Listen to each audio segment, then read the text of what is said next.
Howdy, and welcome to Play Something Country, the podcast by Canadian country fans for Canadian country fans. I'm your host, Ryan Shantz, and on today's episode of the show, we got a very special guest today. He's a gentleman at the helm of one of the most notable country music festivals in Canada. Representing Cavendish Beach Music Festival, Ben Murphy. Ben, thanks for coming on the pod today, man. Thanks for having me. Of course, no problem. So let's start off with the two big headliners that you secured for next year's festival, in Canadian legend Shania Twain and Lainey Wilson. Especially with Lainey Wilson's success in the most recent years, and the album that she just released, and then obviously Shania Twain playing Boots a couple years ago, and then even playing Stagecoach a couple years before that. How big was it for you to get names like that, especially on the docket for the next year's festival? Yeah, I think we're always trying to swing big, and like we kind of like work our way down, and Lainey has been on the top of our list for this year, and knowing kind of that she had an album coming out, and so it's just like perfect timing, and she's obviously on fire, and that we expect that to kind of keep rolling towards next summer. And we've been back and forth with Shania's team for a number of years. She's been wanting to kind of come play the festival. Obviously, we've been in business for 15 years and haven't had Shania yet. So, I felt it was a little bit of a matter of time before we get a Canadian country legend like her to come play. So, super lucky this year to just be have those two out of the gate early and. By the reaction of everyone, people are pretty fired up about it. Yeah, definitely. And especially after a heavy hitting set list or a heavy hitting lineup as you had last year with Tyler Childers and Zach Brown Band too, it kind of seems like and Brothers Osborne as well last year. It kind of seems like there might be like a theme that kind of carries every year. You have like heavy hitting women country powerhouses, and last year it seems to be more of that, like some might say like stoner country, or just laid back country music. Is that kind of something that you strive for and try to pick a theme every year, or is it something that just kind of happens? But you still see the same people coming back every year, no matter who you put up. Yeah, I think every year is a little different, but yeah, we're always trying to line up that a little bit for everyone. Like I've said before, like one of my favorite parts of it, like personally going to music festivals, is you want that main act or the couple acts to kind of make you buy the ticket. But what's really exciting is kind of appreciating the other acts that you might not have heard of that are catching your ear, maybe in one of the smaller stages or even on the main stage. And even Tyler last year, maybe a lot of our fans didn't necessarily know or appreciate him as much. Uh, but I've heard, countless times since the festival that it's one of the best shows we've ever had on that stage. And his live performance, the voice has just been, yeah, people have been raving about it. So, that's awesome. But we're always trying to kind of spread it out, and we want to make sure we have a little something for everybody. But yeah, for sure, to have two female powerhouse headliners out the door is definitely something that we're pretty happy with going into 25. Yeah, definitely. So for the people that don't know, if you were to give us just like a little bit of an overview of Cavendish Music Festival, what makes it unique and so different from the other festivals, especially in Canada, like Boots and Hearts, and the Country Thunder festivals out west? Yeah, I think at over 15 years, we've built quite a community, like from that people travel from all over, mainly Atlantic Canada. But I think what makes it special is the community of Cavendish and what's in. Like the beach is literally you can see the water from when you walk in the main gate. So that's a pretty special view. And then people can go to the beach, maybe jump in the water, cure the hangover in the mornings. Grab breakfast, coffee in the community, and then kind of walk up to the site. So I, the we own our site, so we can continue to invest in different stuff around it. So I think, but the community of Cavendish is kind of big differentiator, I would say. So then with that, the community aspect, and of course with social media becoming way more rampant in the past couple of years, do you find that it's a lot easier now to engage with the festival audience and get their feedback through the social media, through the posts, and through everything you see there? Or have you always seemed to find it easy to get that feedback from your audience? Yeah, definitely. You don't even have to ask anymore. They just give it to you, right? So that's any post that comes up. But we always do surveys with we could still do surveys after every festival, ask what we can improve on, what they loved about the festival, what they didn't love. So getting into details on that, because 20,000 people can give you a really good view of how you're doing, and yeah, we're always tweaking each year of what we can improve, and I think over the years people have seen a big difference as kind of where we came from in 2009. Awesome. So yeah, back in 2009, first year of the music festival. How did talks of country music festival come to be? Was it even planned to be a country music festival at the beginning? And pretty much just what was the inspiration behind starting a festival like this? Yeah, so it started with four partners back in 2009, all involved in the tourism industry on PEI, and obviously tourism plays a big uh, piece on PEI. Um, so we were seeing little lulls in the calendar. Obviously, July, like the heavy is end of July, start August, and July 1st was really good, and the weekend after July 1st was kind of one of our slower weekends on PEI. So we kind of came together. One guy had the land. We did the food and beverage. Another guy was involved in the garbage industry, and then the other guy kind of took the lead on it. Is we're like, okay, let's do something here that can really drive the economy, really fill up a lot of the accommodations, bring a lot of people across the bridge.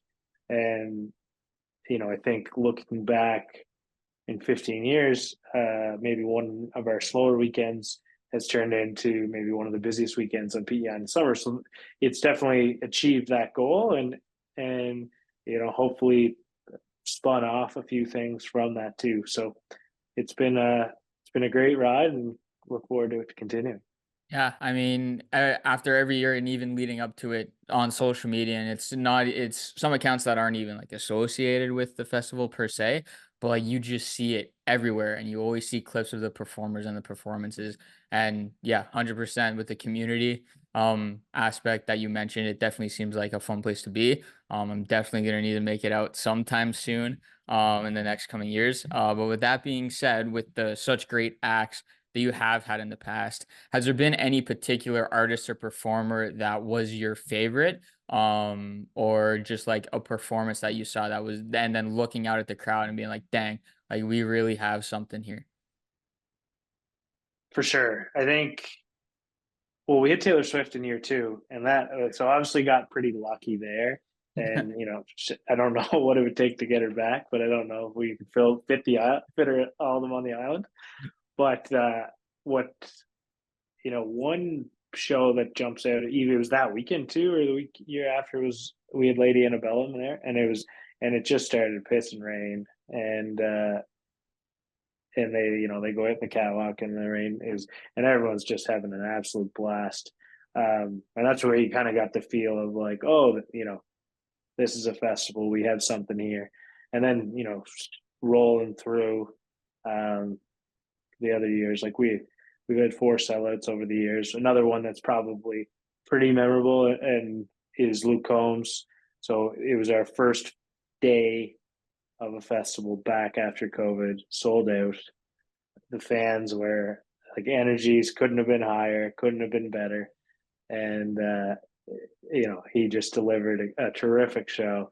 And because there was a couple years there we weren't sure what was going to happen, and Yep. whether or not is the live event going to come back, and how are the people going to be comfortable coming back. So you know getting him, and then seeing everyone come through the gates, that was pretty special. That's awesome. One of my favorite things about music in general is how they love to highlight and focus on their local talent. I'm not sure how much local talent that's out there in PEI in terms of country music.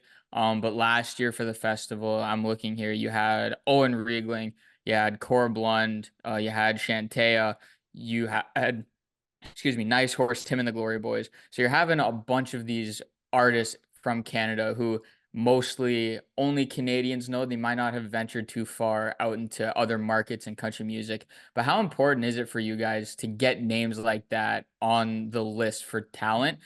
Just to highlight, all the great artists and acts that we have up here in Canada. Yeah, I think super important. I think on like two levels is the Canadian country music scene is super tight, and to have I think Alberta was very well represented this year. Like in a few of the names you mentioned, I think Nolene Hoffman is from out there too. So they were all having a great time. And then on the other side too is just the East Coast and trying to continue to promote country music in Atlantic Canada. And obviously there's less people, so there's a few less acts, but always trying to get some of them up on the emerging stage or kitchen stage even. Um, but you mentioned Shantea. That's been fun to see too because she moves from the smaller stages this year. She moved down to the main stage, so to see that growth in the Canadian acts, and not that I'm taking any credit for it, but it's really nice to see that their careers progressing and our fans wanting them in a different time slot Yeah. or on a No. different stage. Yeah, no, definitely. And the only festival I've been to recently is Boots and Hearts. But you hear massive names even now, like James Barker Band, who won the Emerging Artist Showcase and now have so many Canadian #1 hits. Josh Ross, who lost the showcase but is still doing absolute numbers on a headlining tour right now through Canada and the US. And then obviously the most recent one, Owen Riegling, who is absolutely just blazing through the country music scene, both in Canada and in the States. And it's just a great thing to see, Yeah, having all that talent here, and then especially having all these festivals and all these shows that want to highlight it and promote it and push it. It's fantastic and awesome to see. yeah, on the Owen thing, like I was at the CCMAs last year in Hamilton, and I just walked into one of the bars that he was playing, and the crowd was just going insane for him. So I texted Chris Meyer from MI Entertainment, who does our booking for us, and I was like, "This guy's got something." And we brought him this year, and he played the kickoff party, and then had a great set on Friday. So it's awesome. I think he's got uh, tons of juice left, so can't wait to see where it goes. Yeah, 100%. So kind of want to go back to kind of a point you just made in terms of the booking aspect. How does that process look, at least for your festival, in terms of reaching out to certain artists or who you have to get in contact with, and kind of how do you build up a act list, like you did last year, for example? Yeah, so we use MI Entertainment, a family business, and Chris is the main contact there. So him and I are talking daily, basically, especially this time of year. Um, but yeah, we look at who we've had, who's been in the market. Yes, you do start with the headliners and kind of work your way down throughout the list. Uh, so yeah, like this year, it was the Laneys and Shania. I never had them both huge gets for us, and then people that we want to continue to build too is important. Like I mentioned, whether on moving them up stages, moving them up time slots, people that we know that our fans have a connection with or have built a connection with over the last 10 or 15 years is they want them to come back. They don't want to have to wait super long time for them to come back to the East Coast. So it's all a little bit of a puzzle for sure. Yeah, definitely. Last year you had Warren Ziders come out who's kind of leaning more towards that rock sound.